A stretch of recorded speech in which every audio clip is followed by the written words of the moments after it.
بسم اللہ الرحمن الرحیم۔ السلام علیکم ورحمۃ اللہ وبرکاتہ۔ آج کی میری ویڈیو کا مقصد آپ کو بتانا کہ وہ کون سا بندہ ہے، وہ کون سا گناہ گار بندہ ہے جو رب کریم کی ذات کو بے حد پسند ہے، اور ساتھ ہی ساتھ یہ بھی بتاؤں گا کہ اللہ تعالیٰ سے اپنے گناہ کی معافی کیسے مانگیں۔ تو چلیے جانتے ہیں کہ وہ کون سا بندہ ہے جو اللہ کی ذات کو بے حد پسند ہے۔ وہ گناہ گار بندہ کون سا ہے جو رب کریم کو پسند ہے۔ جب بندے سے گناہ سرزد ہو جاتا ہے اور وہ معافی مانگ لیتا ہے تو وہ بندہ اللہ سے معافی مانگ لیتا ہے۔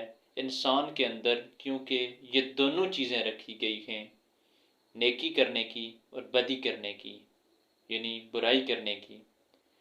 انسان کو دو رستے بتا دیے گئے ہیں، ایک اچھائی کا، دوسرا برائی کا۔ ایک جنت کا رستہ ہے، دوسرا دوزخ کا رستہ ہے۔ ابھی اس انسان کی اپنی چوائس ہے، چاہے وہ نیکی کے رستے کو چنے یا برائی کے رستے کو چنے۔ تو جب کبھی ایک انسان سے، ایک مومن سے گناہ سرزد ہو جائے، نیکی اس کی عقل، انبیاء کی تعلیمات، اس کا فہم، شریعت کی رہنمائی اسے بتائیں گی کہ وہ نیکی کی راہ پہ چلے۔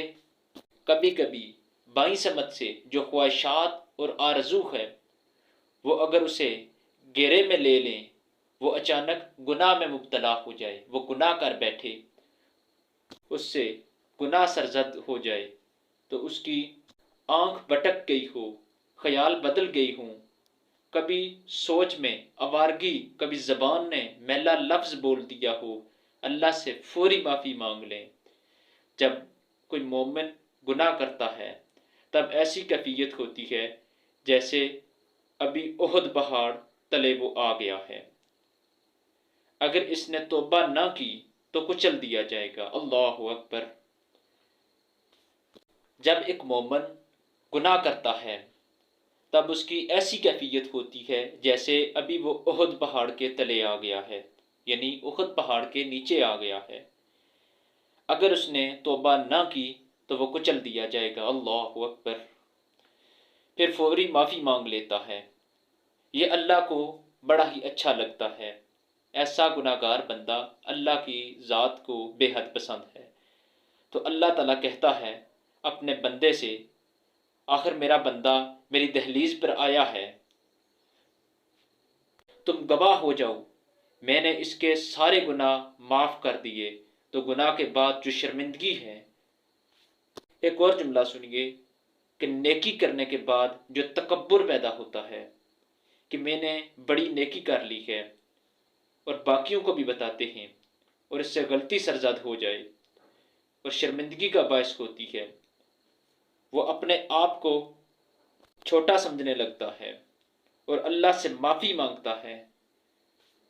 تو وہ جو نیکی کرنے کے بعد آپ کے اندر جو تکبر، غرونت اور عجب پیدا ہوا ہے، اس سے بہتر ہے کہ آپ سے اگر کوئی گناہ سرزد ہوا ہے اس کی معافی مانگ لیں، اللہ سے معافی طلب کریں، اور اللہ کو یہ بندہ بہت پسند ہے۔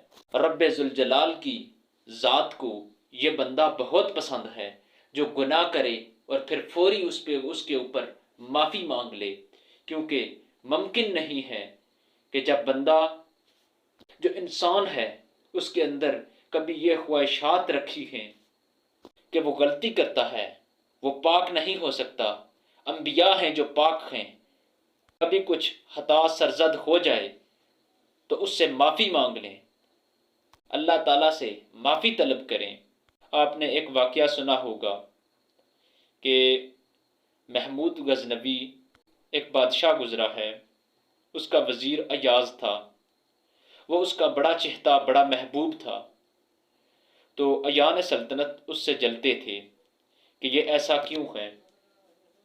تو بادشاہ گاہے گاہے ان کو یہ منظر دکھلاتا کہ میں اس سے اس خاص پیار کی وجہ کیا ہے، میں یہ اتنا زیادہ پیار کیوں کرتا ہوں۔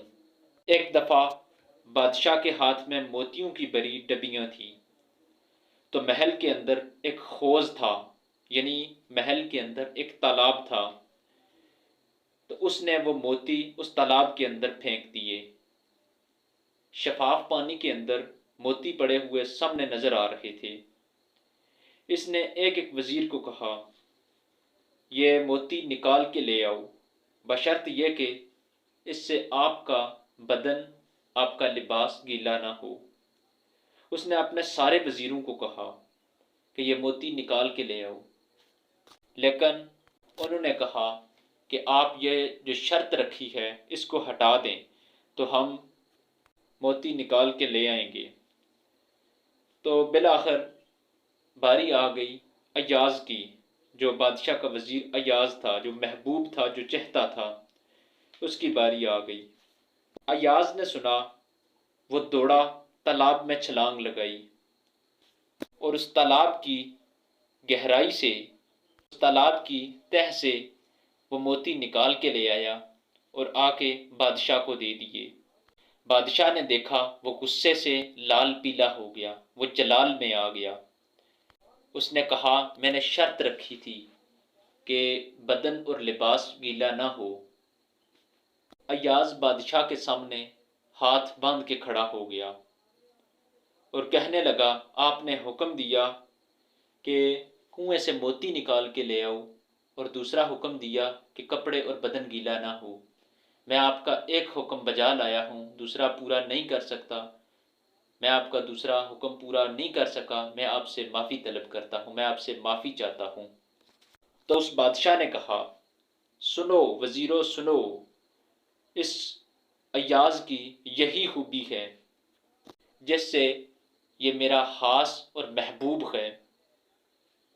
تم نے کہا کہ ہم کیسے نکال کے لائیں، کنویں میں تالاب میں جائیں گے تو بدن گیلا ہو جائے گا، کپڑے بھیگ جائیں گے، خواہشات دی گئی ہیں، آرزویں دی گئی ہیں، اور پھر اس کائنات کے اندر رہ کر کے انسان کبھی تو اس تالاب کی غلاظت سے اپنے آپ کو بر ہی دے گا۔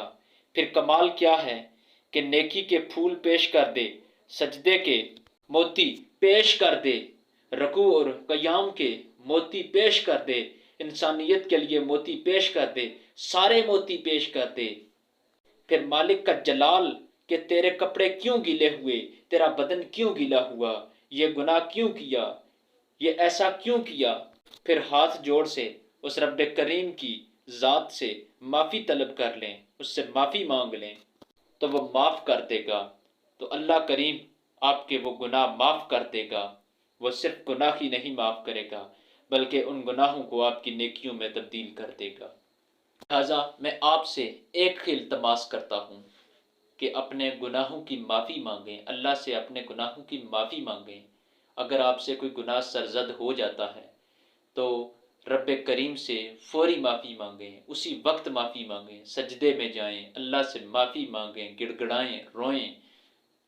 وہ معاف کر دینے والی ذات ہے، وہ رب کریم ہے، وہ مالک ہے، وہ خالق ہے، وہ رازق ہے، وہ ہر چیز پہ قدرت رکھتا ہے، وہ معاف کر دینے والی ذات ہے۔ اللہ سے معافی مانگیں کہ اپنی رحمت کے صدقے میرے گناہوں کو معاف فرما۔ اللہ تیری رحمت کے سامنے میرے گناہ کچھ بھی نہیں، تیری رحمت کا جلوہ ہی میرے گناہوں کو ختم کر سکتا ہے۔ لہٰذا اپنے گناہوں کی معافی مانگیں اور اپنے آپ کو اللہ اور اس کے رسول صلی اللہ علیہ وسلم کی راہ پر چلائیں، جیسے رسول اللہ صلی اللہ علیہ وسلم نے بتایا ویسے